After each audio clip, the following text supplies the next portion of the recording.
جب تم اس کی چاہت کو اپنی چاہت بنا لیتے ہو تو وہ بھی تمہاری چاہت کے لیے کن فرما دیتا ہے۔ جس کا رابطہ خدا کے ساتھ ہو وہ ناکام نہیں ہوتا۔ ناکام وہ ہوتا ہے جس کی امیدیں دنیا سے وابستہ ہو۔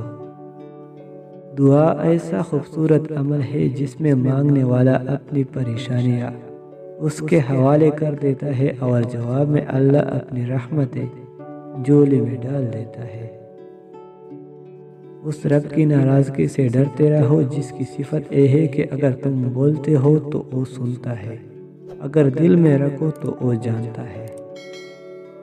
جو لوگ دنیا کی پرواہ کرتے ہیں دنیا ان کی زندگی مشکل بنا دیتی ہے، اور جو لوگ اللہ کی پرواہ کرتے ہیں اللہ ان کی زندگی آسان بنا دیتا ہے۔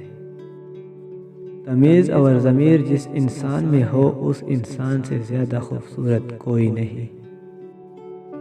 میں اداس ہو سکتا ہوں، دکھی ہو سکتا ہوں، رنجیدہ ہو سکتا ہوں، مگر مایوس کبھی نہیں ہو سکتا کیونکہ میرے رب کی رحمتوں کی کوئی حد نہیں۔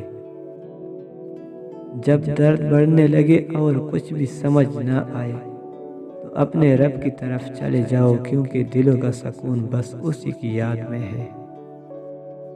جس کے کام رب سنوارتا ہے اس کے کام بندے کیسے بگاڑ سکتے ہیں۔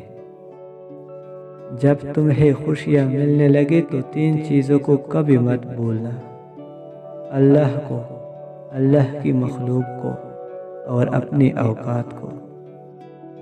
انسان کتنا ہی گنہگار کیوں نہ ہو، اللہ تعالیٰ ہمیشہ اسے اپنا بندہ کہہ کر ہی پکارتا ہے اور اسے مایوسی سے بچاتا ہے۔ جو اللہ تعالیٰ کی دی ہوئی رزق کو کافی سمجھے وہ زندگی میں کبھی بھی کسی کا محتاج نہیں ہوتا۔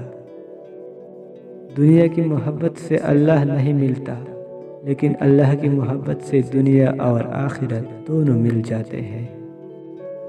وہ اللہ ہی تو ہے جو دل کی خاموشی کو بھی سمجھ لیتا ہے۔